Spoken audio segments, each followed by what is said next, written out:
That's what I've been waiting for. That's what it's all about. Woo! Before I even made my first video in this series, I was excited to break down this episode, but I can't jump right into the episode without re-clarifying. Anything before the specified change for this episode should be the same as the sacred timeline, because it was the sacred timeline up to that point. Anything different before that point can't be explained away with, this is an alternate universe, because that doesn't follow what's established in the show. So those differences are continuity errors. Okay, let's begin. We open to Natasha driving a motorcycle being pursued by sub-Ultron bots. Then she says, "Here they come. We got 90 seconds. Start the clock." Hawkeye steps out of the shadows to start taking them out. As this happens, they all miss. The plot armor in this episode is insane. They see Clint and go down to him, but he has a cloak that hides him. Then he starts killing the bots, which he has to drop his cloak to do. Not a single one fires a shot at him. They all just close the distance, so he does this fairly easily. Natasha says, "We got 30 seconds until their signals reconnect with the hive." She didn't clarify what the 90 seconds were for earlier, because Clint obviously knew. Not sure why she is clarifying this time, other than to inform the audience. Then an Ultron bot tackles her off her bike. She's fine though, and takes on multiple sub-Ultron bots, who also don't shoot her and just close the distance. One finally shoots Clint and it takes off his robotic arm. Conveniently, it didn't hit a vital part of him. Then two of the bots tackle him off of a building. So he's dead. Right? Nah, he's fine. Natasha takes out the Ultron bots and gives Clint his arm back. I guess the shot didn't damage anything, it just disconnected the arm, because he snaps it right back on and gets up after falling off of a building. What were they thinking? Him surviving a fall from this height is a problem on so many levels. Natasha says they're cutting it close. A little longer and the bots would have alerted the main Ultron consciousness to where they are, which prompts Clint to ask, Which is where exactly? how did they travel here without him knowing where they were going? Surely if he didn't know where they were going, he would ask Natasha, right? Maybe he would have had some better ideas than where she wanted to go, but I guess he just went along with it. They had him not know this so that Natasha could tell the audience, "It's Russia." as a ruined St. Basil's Cathedral is in the background. Wow, they don't have any faith in the audience if they need her to explain that while one of, if not the most famous Russian building is in the background. Also, Clint should have been able to deduce where they were from that. She also addresses him as Hawkeye. which I find a little weird in such a calm, face-to-face situation. She has addressed him as Clint 4 times across the MCU, but has addressed him as Hawkeye only once. And that was in the heat of battle when she was getting shot at and needed his marksmanship. It seemed much more appropriate there than here. People in the MCU don't really call him Hawkeye all that much. They just call him Clint. I think the only reason she clunkily addressed him this way here is to tell the audience, this is Hawkeye, by the way, in case you didn't know. This episode is not doing very well in the smooth exposition department. After that, the Watcher gives us the background to this episode. The change in this timeline was that instead of the Avengers stealing Ultron's body to create Vision, Ultron was able to upload himself into the new body. Because this happened, Ultron began to lay waste to the planet. And takes out the Nexus internet hub with an EMP, even though that's not a power that the Vision body has. If it was, then Vision would for sure have used it against Ultron and his army of robots in Sokovia. Well anyway, this EMP was to stop Jarvis from protecting the nuclear launch codes. Then Ultron nukes the entire world as Clint and Natasha watch from the Quinjet. Not sure how Clint and Natasha stay alive in this wasteland, find enough food, and don't die of radiation poisoning. They should just be dead by this point if this actually happened, even if they weren't directly nuked. Clint's metal arm is a weird bit of continuity here as well, because we see that he does not have the metal arm when they're in the Quinjet, so he lost his arm after the nukes, but there's no way just himself and Natasha could treat that injury properly and build him a metal arm. Plus, there's no way he'd be this proficient with it this fast. Anyway, Ultron basks in the silence, but right after that, Thanos portals in, only for this to happen. Fascinating. Not exaggerating, I think this is the single laziest moment of writing that I have ever seen. Let's start at the obvious stuff everybody knows. Thanos is very durable. He bleeds exactly one time in Infinity War, despite being in a fistfight with the Hulk, having basically a building dropped on him, getting hit from all sides, getting blown up, and much more. Even though Vision's laser is strong, it couldn't just cut him in half so easily like this. But before the laser could even reach him, he can use the stones to shield himself. He shields himself from Iron Man's lasers, War Machine's weaponry, and even Wanda's power that is strong enough to destroy the Mind Stone. Thanos has 5 stones here, so he definitely would be able to shield himself. But even if Ultron did manage to hit him with the laser, it wouldn't just cut him in half so cleanly. Vision's laser is quite a bit wider than that, and he just walks out of the portal and stands there doing nothing.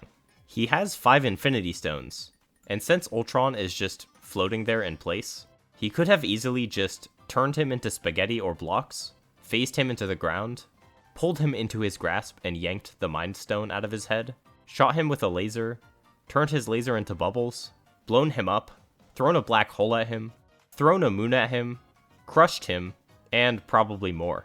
Thanos does his research. He knows what he's going up against, and should be prepared for it.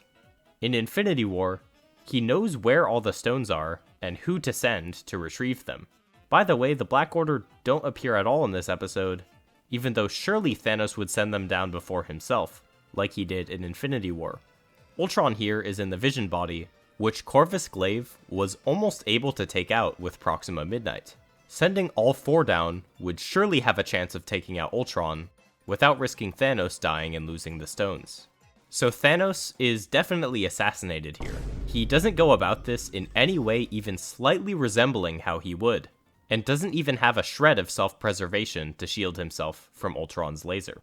It's very impressive how they managed to assassinate Thanos 3 times in the course of one season, 2 of which without him even having a single line of dialogue. Also, why is Thanos just inexplicably here 3 years early when the change on Earth wouldn't have affected him? And worse than that, how does he already have 5 Infinity Stones?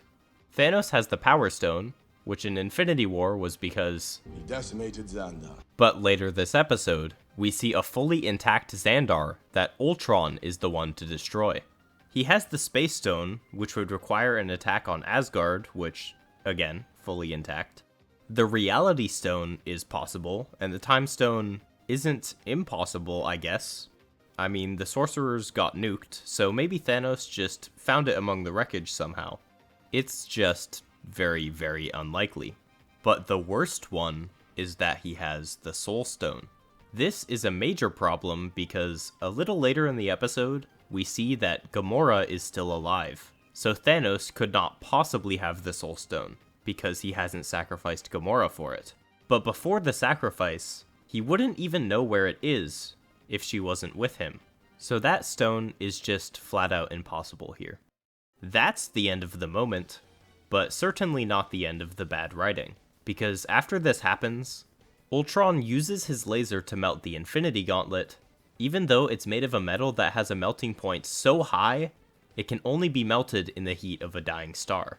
And Vision's laser is nowhere close to that hot.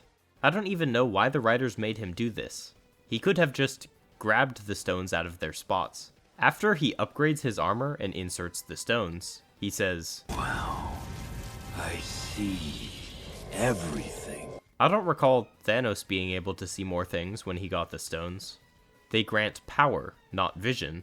Then he says, There are worlds beyond my own. Which should not be a revelation.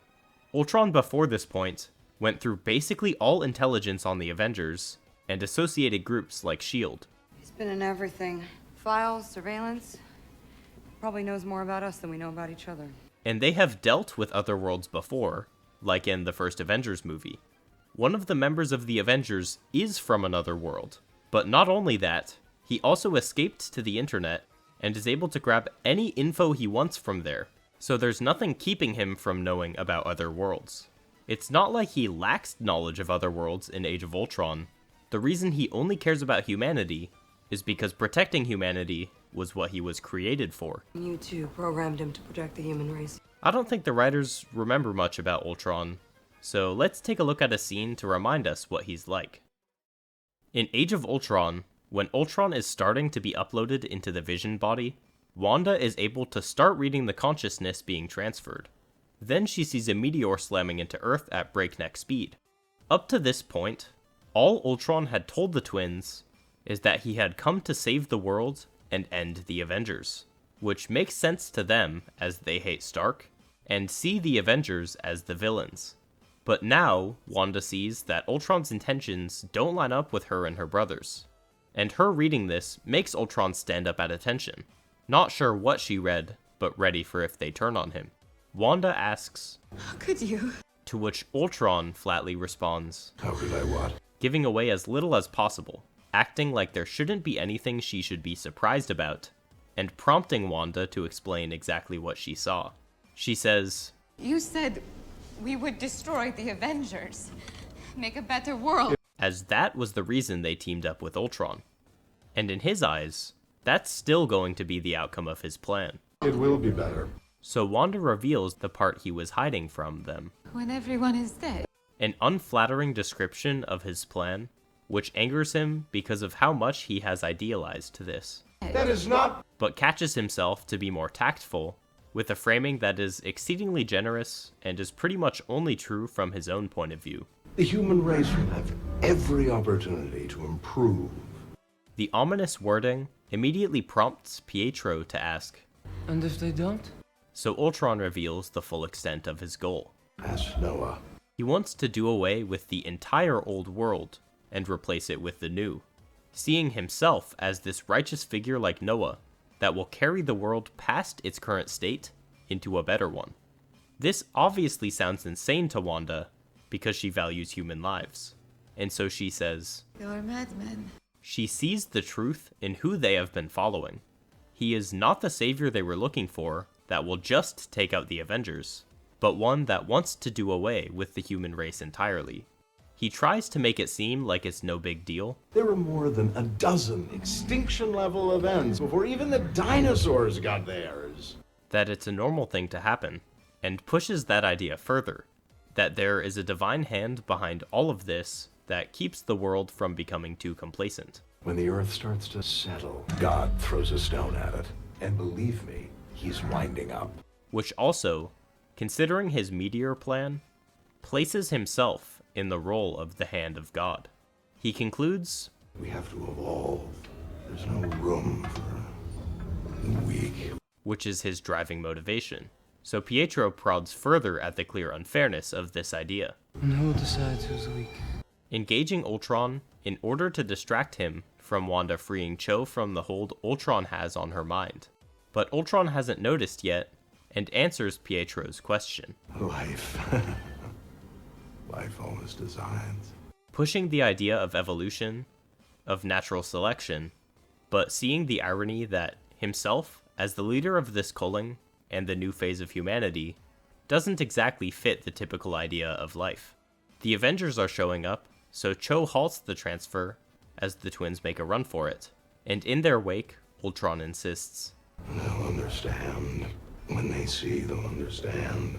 thinking of himself as a misunderstood savior, and that I just need a little more time. it's very clear here that Ultron has a very specific plan in mind. He sees himself as some divine figure, the next step in evolution, here to bring an end to the weak current state of humanity and replace it, no matter how much they may object. That was one marvelous scene, kinda. Probably the least good of the scenes I've analyzed, but it has some useful information for this episode.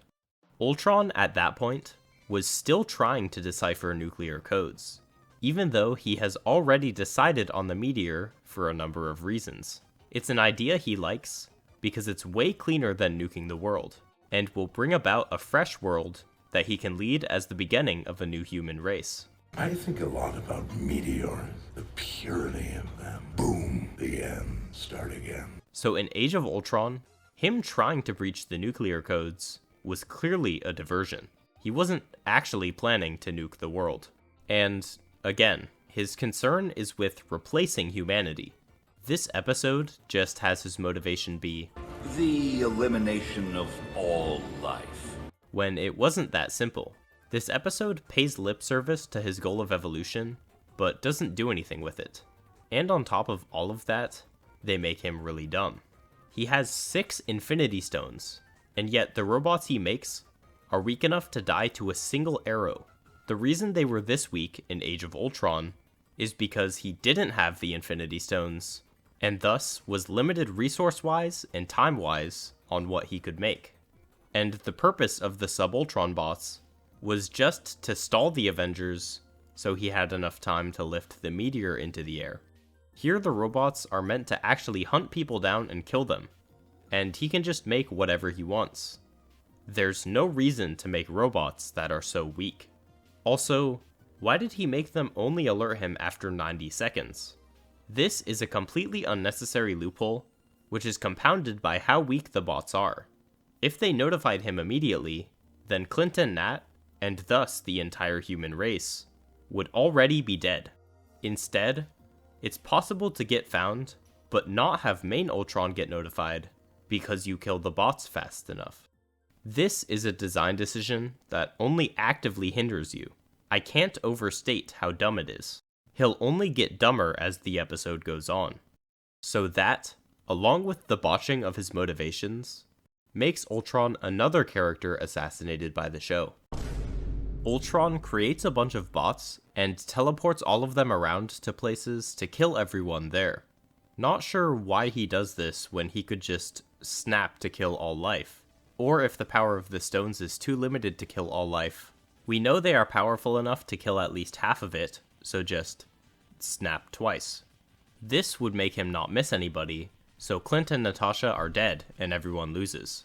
But instead, he makes all his bots and goes to Asgard, which he destroys with a laser, then to the Sovereign, where the Guardians are guarding the landing platform.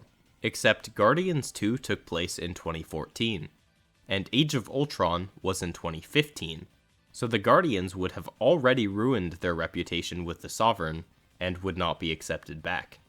Then he destroys Sakaar, then Ego, even though, again, Guardians 2 already happened, and Ego would be destroyed by this point. Then he goes to Xandar, and gets attacked by Captain Marvel, who pushes him to the center of the planet. But he just blows it up, which blows up the entire universe, I guess. Except for Earth, because the plot needed it to stay intact. Leaving him as the only one left. He looks sad, and the Watcher says, "With his mission complete, Ultron was now just a program without a purpose."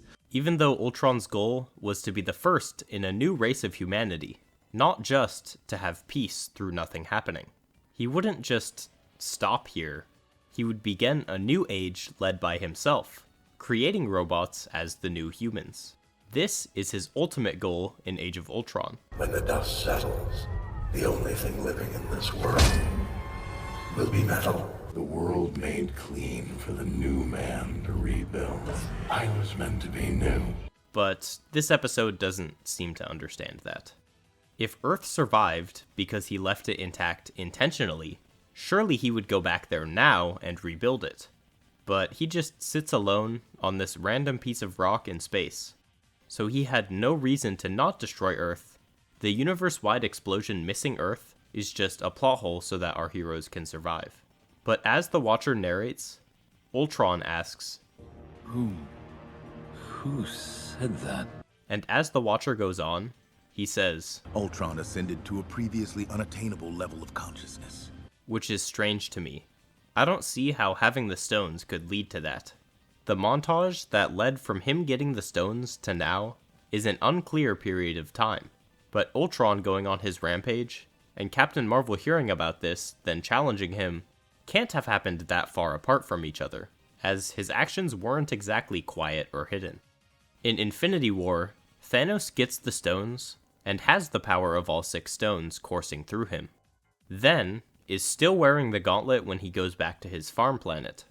If just wearing the gauntlet was a problem for him, then he would drop it immediately upon arriving.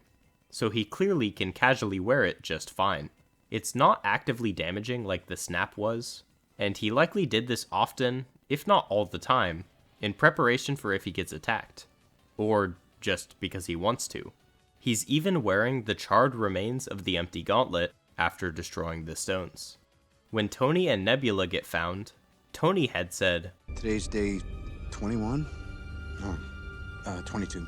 Then, when they get him back to Earth, Rocket says that a power surge, which we later learn was Thanos destroying the stones, happened 2 days ago.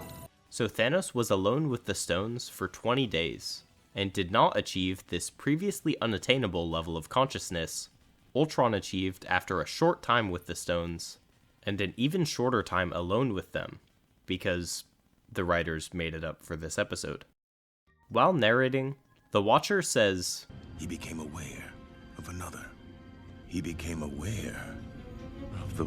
trailing off because he is surprised by Ultron turning around and then seeing him. I see you.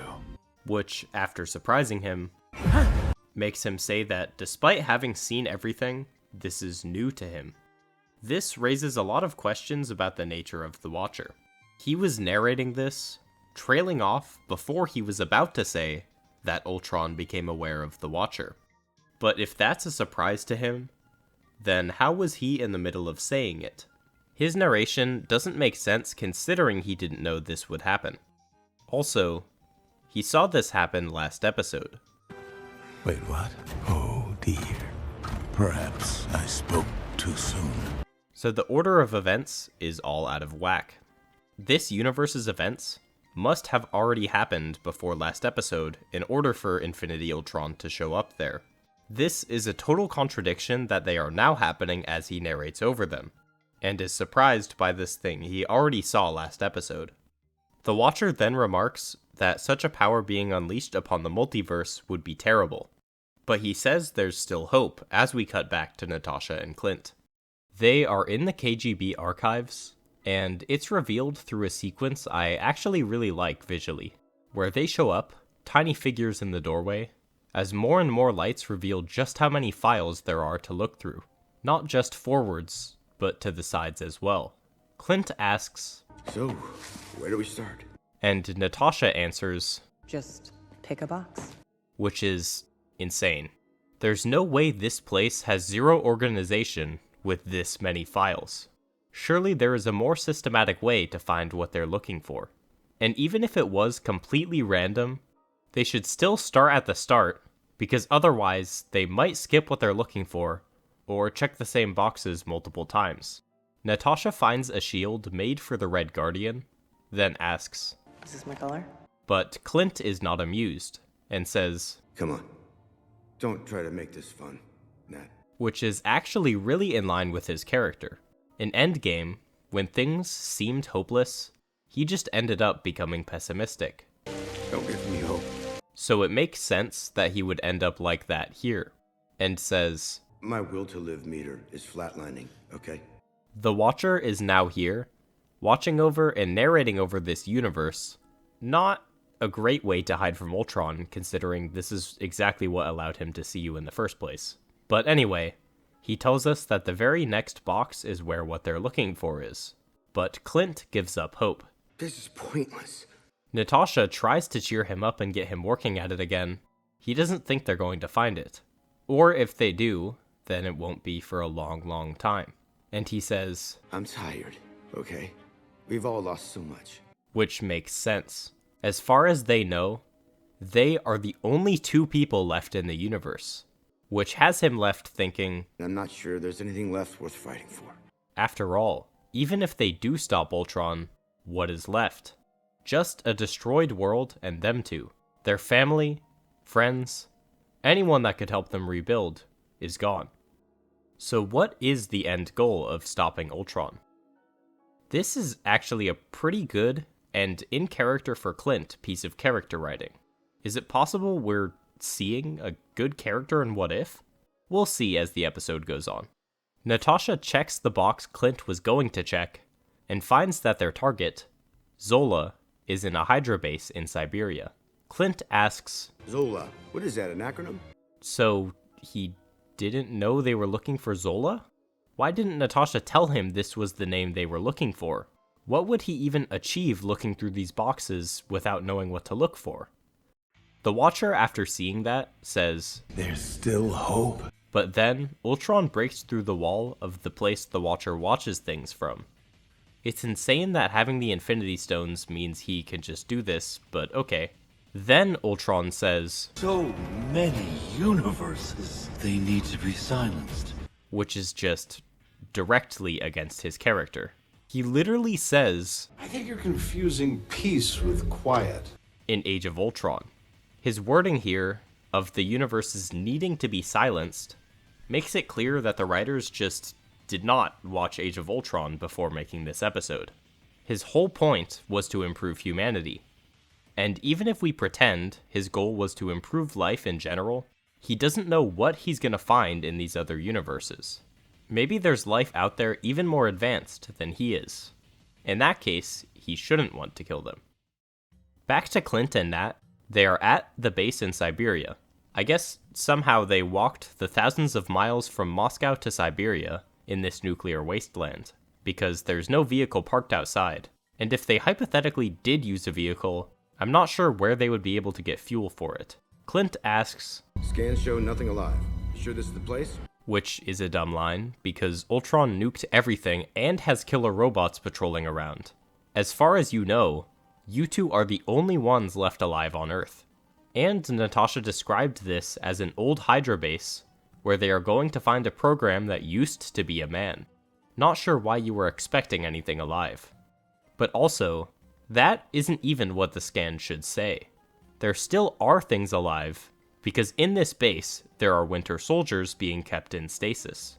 The events of this episode are before Civil War, so Zemo didn't kill them yet. And Ultron surely didn't find this base, because otherwise he would have destroyed it. We even see the tubes undamaged in this episode, but there's no people in them, for no reason at all. Natasha starts explaining, Arnim Zola was a Hydra scientist who infiltrated S.H.I.E.L.D. in its infancy. Why has she not described this to him yet over their 2,000-mile journey? Even if we are exceedingly charitable and say that they still have a Quinjet, despite never seeing it in the episode after the flashback, even though we surely would have seen it parked outside the base in this shot, it would still take a bit to get here. Yet, she just dropped the name Zola at the KGB archives, and then on the ride over, Clint doesn't ask despite having no idea how this is going to help them beat Ultron, and she didn't ever clarify? This episode has so much exposition that it doesn't make any sense for the characters to say at that moment.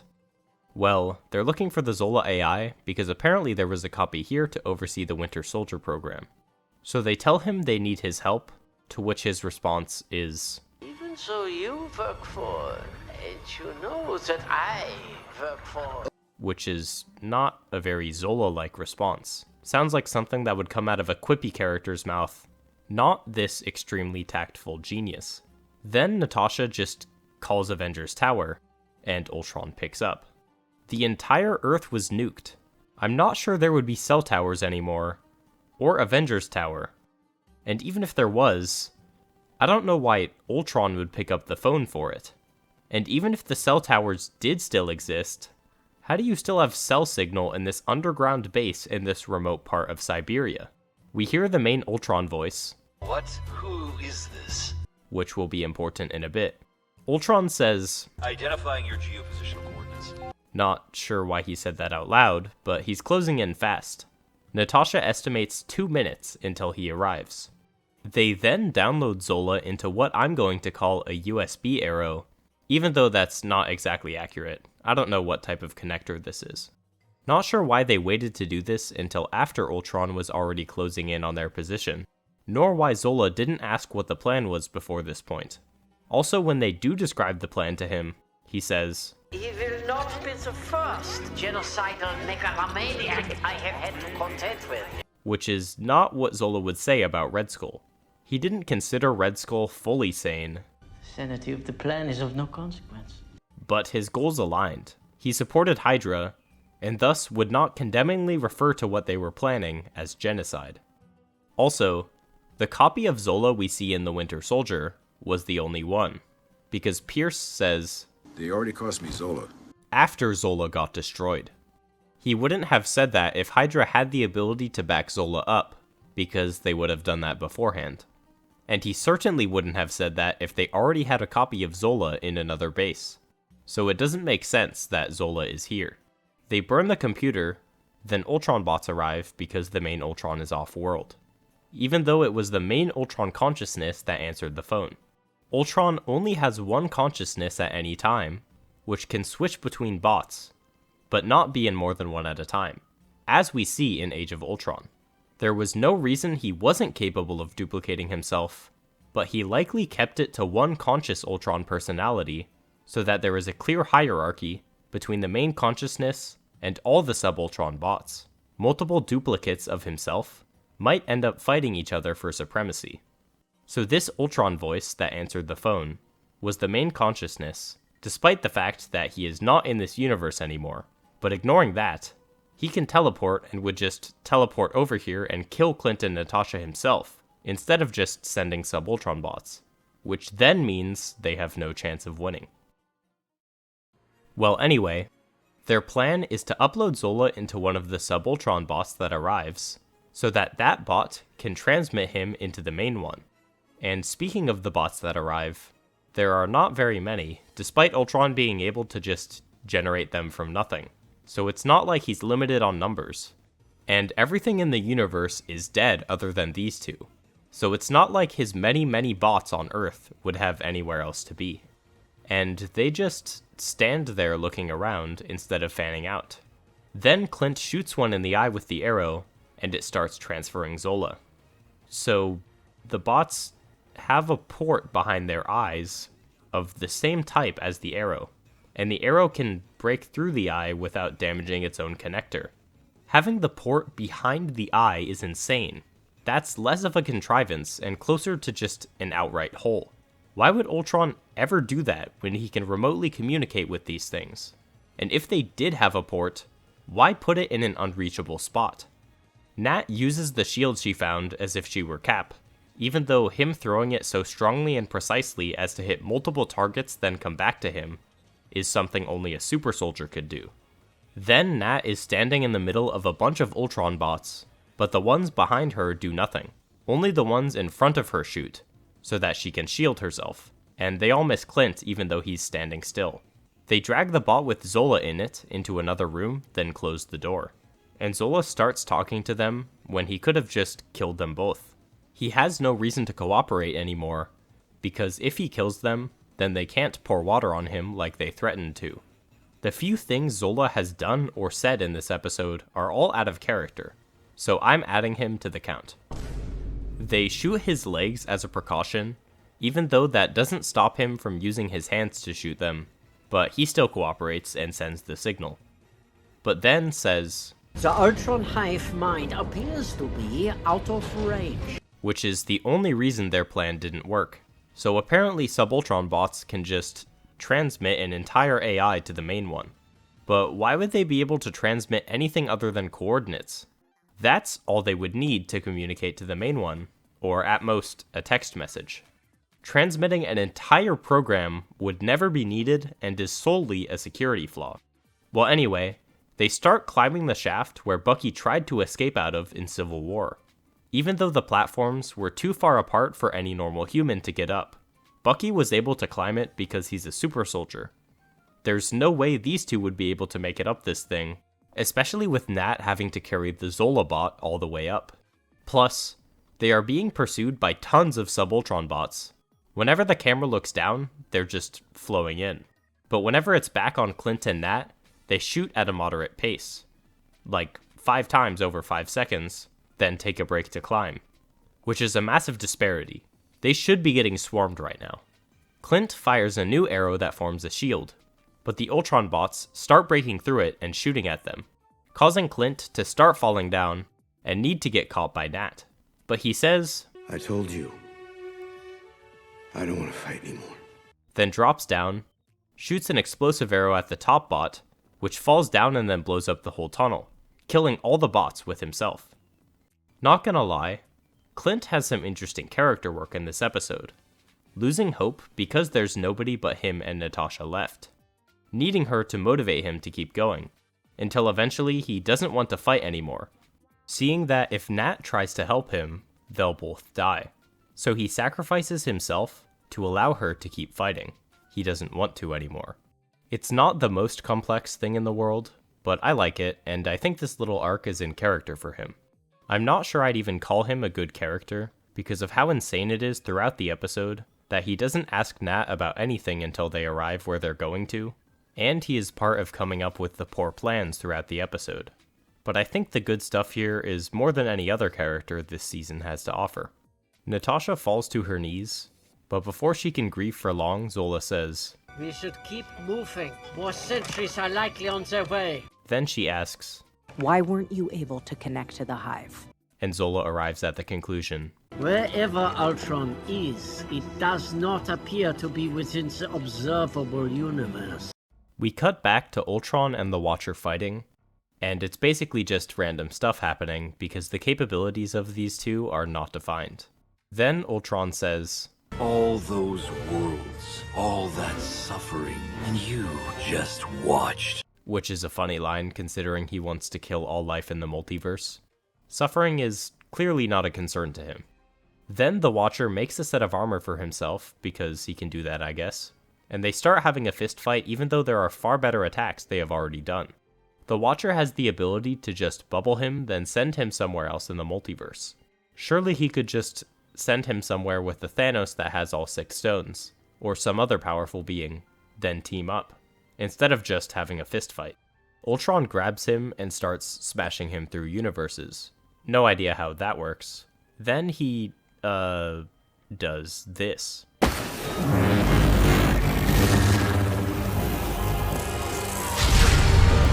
Why would Ultron think this would be a good way to achieve his goal? Well, anyway, Ultron punches him through some more universes. Then eventually the Watcher retreats and talks to Strange Supreme. They bicker for a bit until he says, "I need your help." Then the episode ends. I don't even know why Ultron was fighting the Watcher in the first place. The Watcher is quite a peaceful being considering he doesn't ever interfere. You'd think Ultron would start with killing the multiverse, then maybe when there's nothing left get to the Watcher. And why is the Watcher so skilled at fighting if his whole thing is that he never interferes, and thus wouldn't have any experience, or at the very least, recent experience? This episode is just dense with issues. Ultron is one of the worst assassinations in the show, if not the worst. He is just so far from what he actually was in Age of Ultron. Thanos is assassinated in his few seconds of screen time. Zola is out of character, despite also having not that much screen time, and the other characters aren't too bad, but they aren't great. The plot and world building are in absolute shambles. The Infinity Stones just do whatever now, having power on a multiversal level when that doesn't make a whole lot of sense, considering the reason they have power in the first place is because they are integral to the mechanics of the universe, a smaller scope than the multiverse, and tons of continuity is broken from a number of different movies throughout the MCU. This is quite possibly one of the most potent examples of key jangling out there. They borrow a ton of things from across the MCU, with no regard for how characters actually act, when certain things were destroyed, how certain objects were acquired, what was at certain locations, and what those locations were actually like. Plus, Clint and Natasha, who are necessary for the whole multiverse to be saved, should be dead like 80 times over. From the fights we see on screen, I still can't believe Clint falls off the top of a building and is fine. The tons of oversights on Ultron's part that allow them to survive, their survival in this apocalyptic wasteland that all got nuked, and more. That final fight between Ultron and the Watcher doesn't have many specific issues I can point out because I have no idea what their power sets are, so I wouldn't exactly commend it either. This episode is just broken from the ground up. Without a doubt, a 1 out of 10. Although, I still think the Strange episode is a bit worse than this one, because the plot is even more broken and nonsensical there. Plus it doesn't have any characters that are almost good, like Clint is in this episode. Just one episode left, and my video on it is going to be in a bit of a different format, with a pretty in-depth comparison. larger than my normal One Marvelous Scene segments. See you guys in that one, and as always, thanks for watching.